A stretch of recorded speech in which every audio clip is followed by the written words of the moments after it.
그리스도의 풍성하신 은혜와 사랑이 늘 함께 하시길 바랍니다. 오늘 이 아침에는 요한계시록 제1장 9절로 20절까지의 말씀, 생명의 삶 큐티 11월 19일자 말씀입니다. 9절 말씀 봅니다. 나 요한은 너희의 형제요 예수의 환난과 나라와 참음에 동참하는 자라. 하나님의 말씀과 예수를 증언하였으므로 말미암아 밤모라 하는 섬에 있었더니 주의 날에 내가 성령에 감동되어 내 뒤에서 나는 나팔 소리 같은 큰 음성을 들으니 이르되 네가 보는 것을 두루마리에 써서 에베소, 서모나, 버가모, 두아디라, 사데, 빌라델비아, 라우디게아 등 7 교회에 보내라 하시기로 몸을 돌이켜 나에게 말한 음성을 알아보려고 돌이킬 때에 7 금촛대를 보았는데 촛대 사이에 인자 같은 이가 발에 끌리는 옷을 입고 가슴에 금띠를 띠고 그의 머리와 털의 희기가 흰 양털 같고 눈 같으며 그의 눈은 불꽃 같고 그의 발은 풀무불에 단련한 빛난 주석 같고 그의 음성은 많은 물소리와 같으며 그의 오른손에 7 별이 있고 그의 입에서 좌우에 날성검이 나오고 그 말씀은 해가 힘있게 비추는 것 같더라. 자, 먼저 16절까지 말씀을 보면 9절에 사도 요한은 자기에 대하여서 설명하기를 예수의 환난과 나라와 참음에 동참하는 자라 그랬습니다. 그 환난에 대해서는 사도 바울은 그리스도의 남은 고난이라고 이렇게 표현하기도 했습니다. 그러니까 예수님이 초림하시고 승천하신 이후에 하나님의 나라가 전진되어질 때에 그리스도의 나라가 전개되어져 나갈 때에 환난과 참음이 있게 되는 것이죠. 그 그리스도의 나라에 우리가 동참하는 자입니다. 그러므로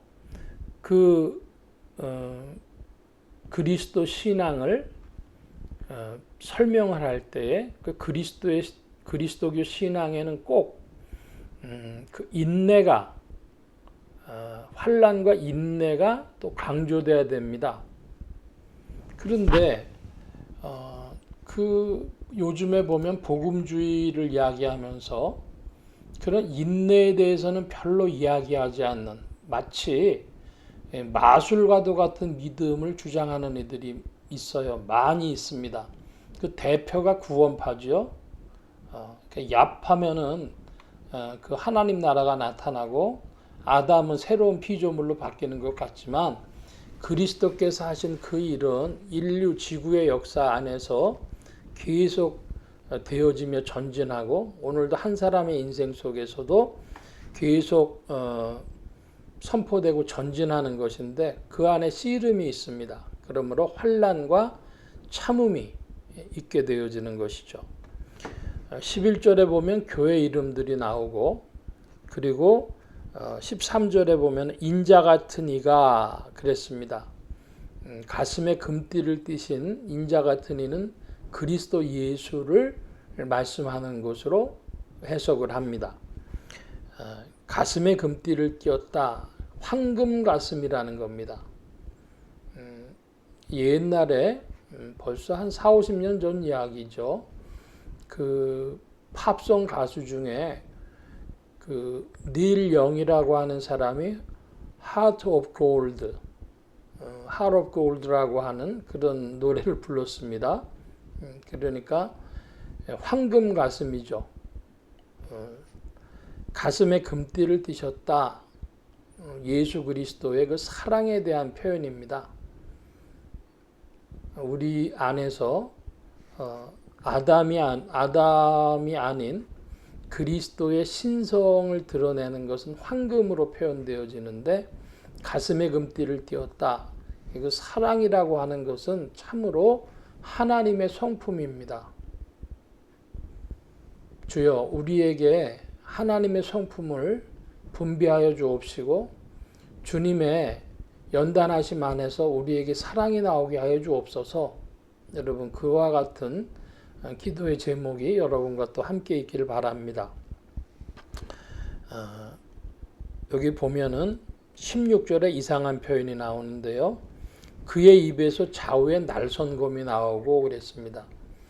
사람의 입에서 뭐가 막 튀어나오는데 좌우에 날선 검이 나온답니다. 입에서 막 검이 나온대요.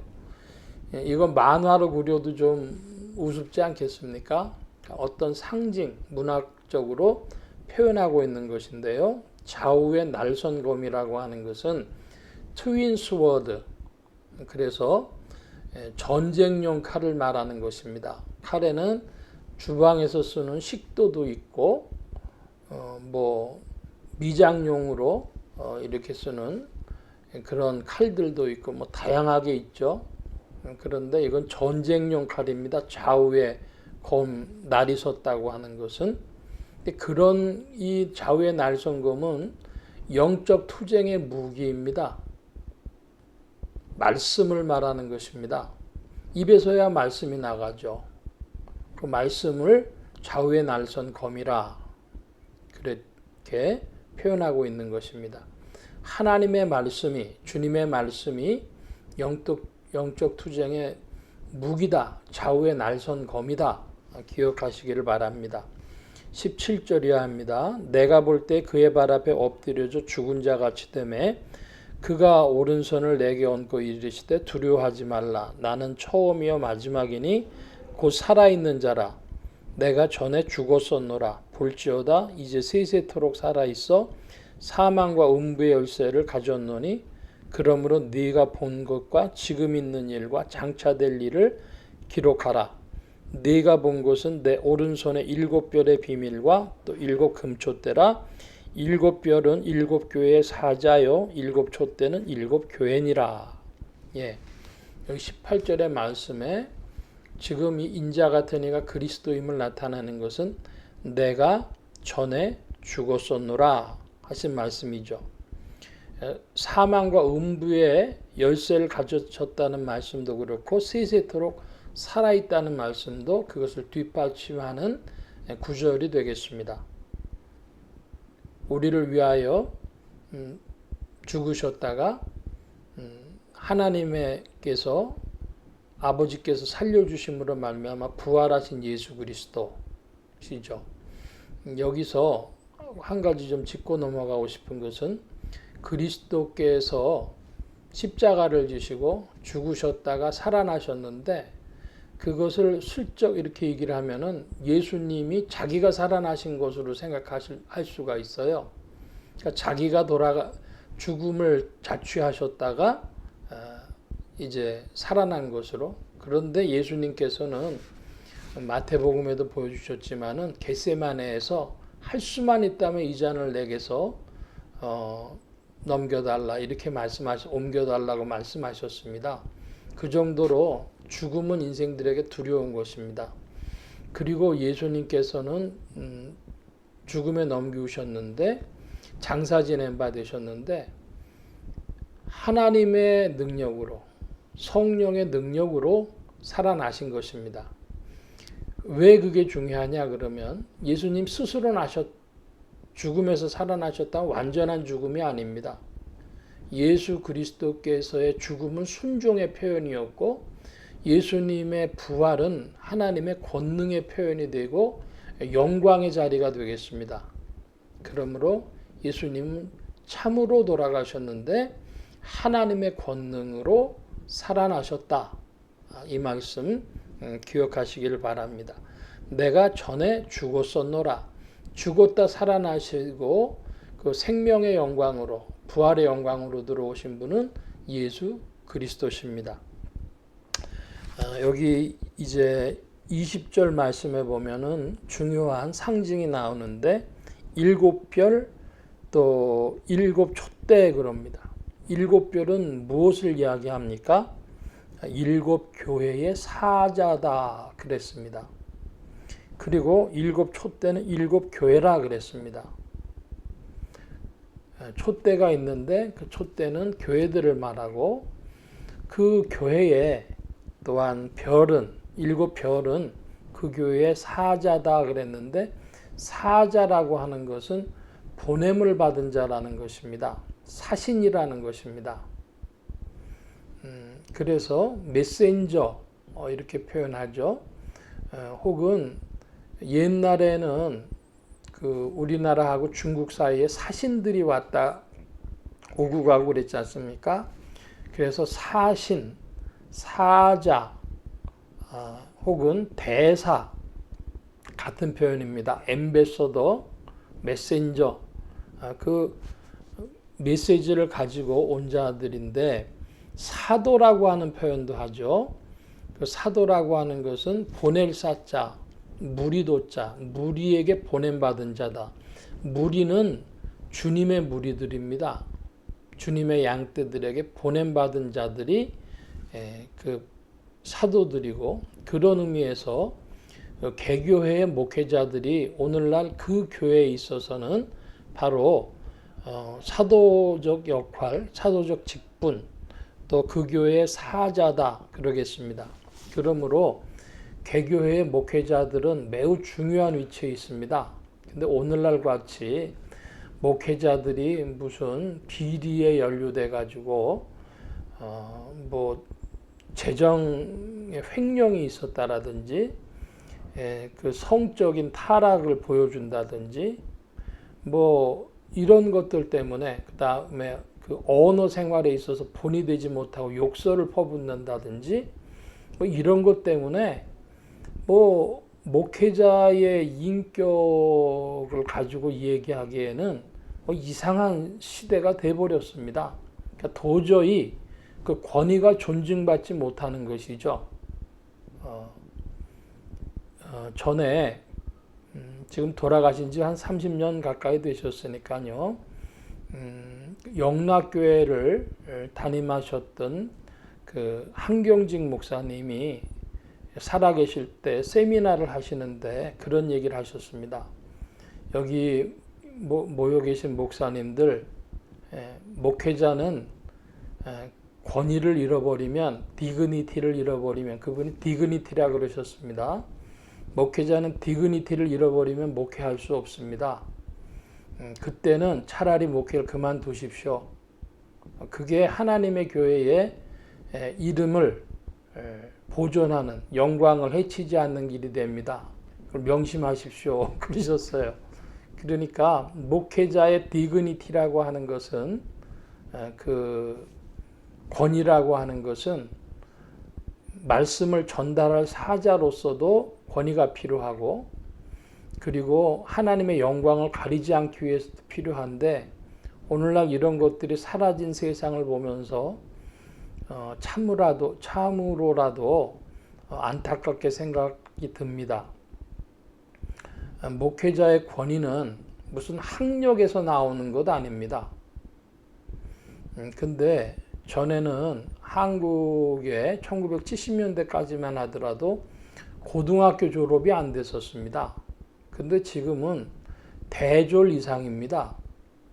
그 일반적으로 이야기할 때에 그 이제 40을 기준으로 하는데요. 40세 먹은 사람 대졸 이상입니다. 그러니까 정규 신학대학, 신학대학원 이런 정도를 나와야 최소한 그 목회자로서의 학력을 사람들이 인정을 하고, 그 다음에 이제 영역을 이야기하겠죠. 영성. 그래서 기도 얼마나 하느냐, 아니면은 기도의 응답을 얼마나 받느냐, 뭐 이런 거 따지는데, 그러다 보니까 그 검증할 수 없는 이야기들을 많이 해요. 그리고 자기가 잠시 하나님 은혜 받았다는 걸 울고 먹습니다. 여러분, 그런데 목회자의 목회의 근거는 크게 두 가지입니다. 하나님의 소명이 첫 번째입니다. 그냥 하나님 부르셨으니까 그 목회직을 수행하는 사람도, 즉 목사도 본인이 어쩔 수 없이 원해서, 자원해서 할 수도 있지만 그렇게 썩 아니라도 하나님 부르셨으면 충성으로 하는 것입니다. 순종과 충성으로 하는 것입니다. 그러니까 부르시니가 책임지시고 일꾼이죠. 부르신 이의 수하에 있습니다. 그러므로 목회자들한테 성도들은 뭘 물어봐야 되느냐? 학력을 물어본다든지 기도의 능력을 물어본다든지 그런 것이 아니라 소명 받으셨습니까? 혹은 그 말을 대놓고 목사한테 하기는 어렵죠. 그리고 받았습니다 그러면 어떡할 겁니까? 그러니까 저 목사한테 정말 소명이 있나 그거를 주목해서 보셔야 될 일이고 인지상정으로 봐줄 일만은 아닙니다. 여러분이 믿음 안에서 주목해 보신다면 성령께서 가르쳐 주실 줄 믿습니다. 그게 첫 번째요. 두 번째는 성경 말씀에 대한 상고입니다. 그건 그 사람이 해야 될 일입니다. 그래서 부지런히 목회자들은 성경 주석도 보고 다른 이들의 설교도 듣고 하면서 성경 말씀을 연구하죠. 그리고 이것이 아니면 아니라고 성도들한테 전해야 할 것입니다. 그래서 그런 위치에서는 선지자적인 직분이라고 하겠습니다. 그런데 목사님들이 그 일에 게을리하거나 혹은 용기가 없는 수가 있습니다. 즉 예를 들면 요한계시록을 하는데 정통주의 2000년 내려온 정통주의적 견해로는 무천년설의 입장에서 이러합니다 해야 되는데 성도들의 70-80% 이상이 다 세대주의적 종말론을 가지고 있는 한국교회에서는 그런 갈등 일으키기 싫으니까 이야기를 안 하든지 아니면 그냥 받아들이는 것이죠. 내려오던 이야기.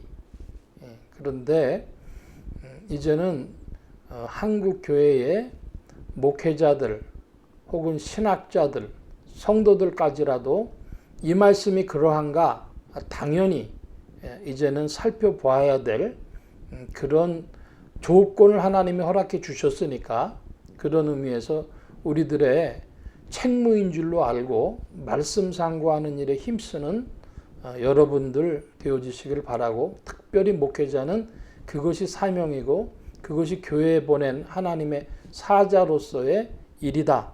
이런 말씀 드립니다.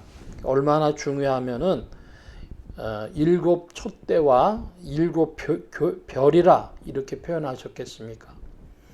그런 의미에서 요한계시록은 종말론이 아니라 교회론이다. 이렇게 말씀드립니다. 요한계시록 전체 주제는 종말론이 아니라 교회론이다. 이렇게 말씀드립니다. 오늘 좀 말씀이 길었습니다. 여기까지 봅니다. 기도합니다. 만복의 근원 되신 주님 함께해 주셔서 그리스도 예수의 은혜 안에 우리의 심령이 세상과 아담으로부터 벗어나서 사랑의 가슴을 가지신 그리스도 예수 안에 주님의 사랑을 배우는 자들이 더욱 되게 하시고 말씀의 권세와 능력으로 더욱 체험받게 하여 주시고 말씀 사모하며 또 증거하며 나아가는 주의 일꾼들, 교회 사자들이 되어지도록 지도하시고 인도하여 주옵소서. 주의 영으로 인도하시며 주의 세계를 펼치실 줄 믿사옵고 더욱 의지하올 때 감사하며 예수 그리스도의 이름으로 기도하옵나이다. 아멘.